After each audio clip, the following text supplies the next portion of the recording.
तूने बातें खोली कच्चे धागों में पिरोली बातों की रंगोली से न खेलो ऐसे होली तुम क्या मिले हम ना रहे हम चल मिल के संग दे दे रंग दे दे रंग दे दे रंग होके मलंग है मलंग है मलंग. Well, thank you so much, Rushil, for joining Distash to talk a little bit more about your journey as an independent Indian American artist. I'd love to take this time to just learn more about your journey, and thank you again for taking the time to join us. Yeah, thanks so much for having me. Hi everyone, my name is Rushil. I'm an independent artist and producer and DJ. I started learning music at the age of 6 through my mom's kind of pushing to start with Hindustani Indian classical lessons, like a lot of us have. The beginning of my music journey didn't have so much sparkle on it. Wasn't that crazy.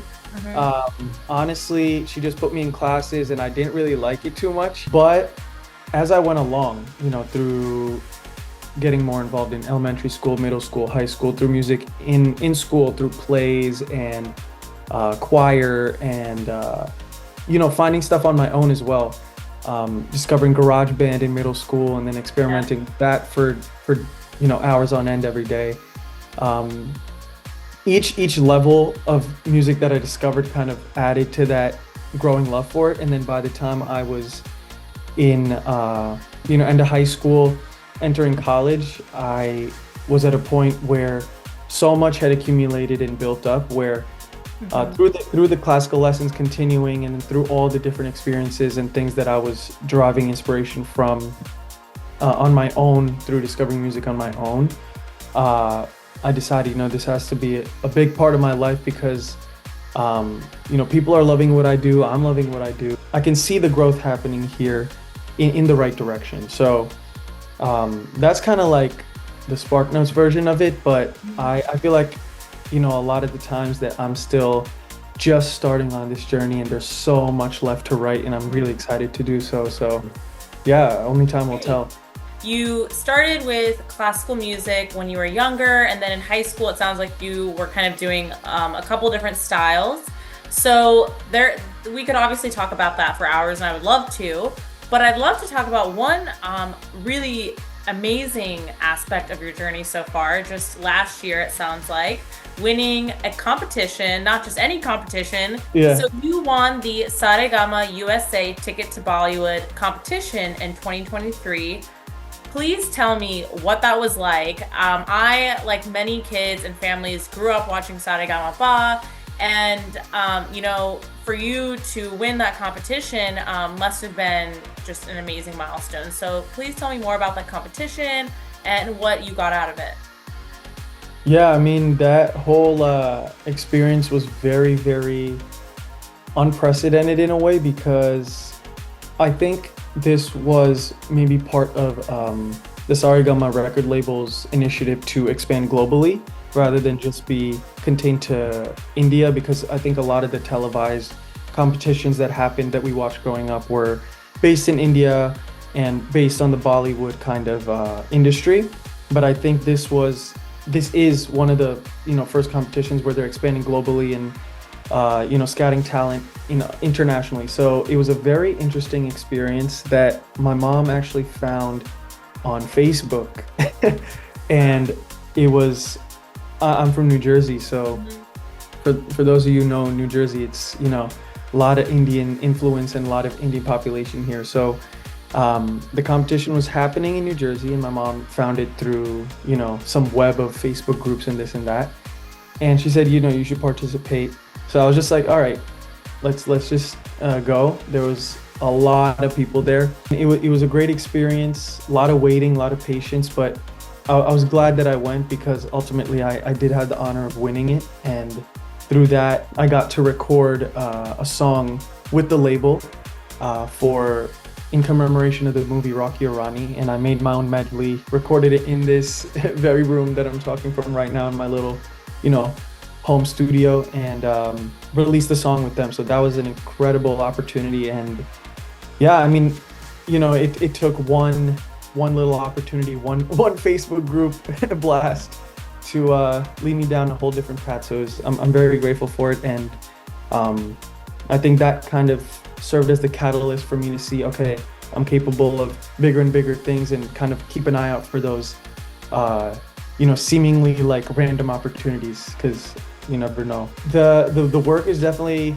very different from maybe a 9 to 5. Everything has its own grind for sure, but I think the scalability of something entrepreneurial, especially in the entertainment industry, is crazy. And my vision to do that for myself inspires me to allow that lifestyle for myself and my loved ones and my friends, and getting to, meet new people through it all. And I guess it's, ultimately it boils down to like one of the big motivations for me that allows me to keep kind of going through maybe hardships or no's, as they say, or rejections, is that broader vision that I'm working towards something greater than just a no today. Like, I got a no today, maybe three more no's and I'll get a yes.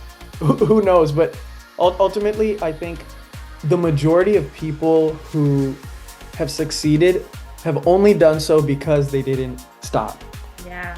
I can't imagine how many people would have succeeded if they didn't stop. And that's something I never want to rob myself of. Yeah. Never want to stop and regret or thinking that maybe if I just continued for a few more years, maybe I was right there, pushing through all the noise and all the drawbacks that a creative career, especially in music, could potentially have. Let's start from January 2024, where you did an acoustic version of Aadat, correct? So tell me a little bit more about that. So starting with January, I released the song Aadat, October 2023.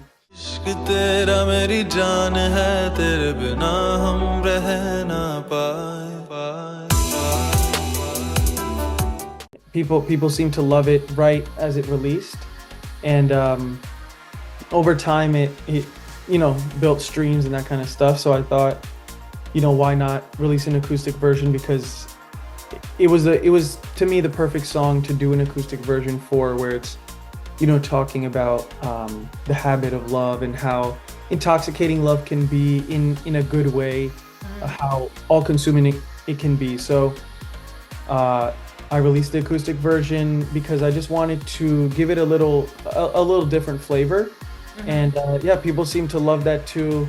I'm really, really glad, because that's also a song that I mix into my sets at gigs now and at shows, so that really helps too, because just playing with the guitar, a very intimate, soulful song, helps me connect with the audience really well too. So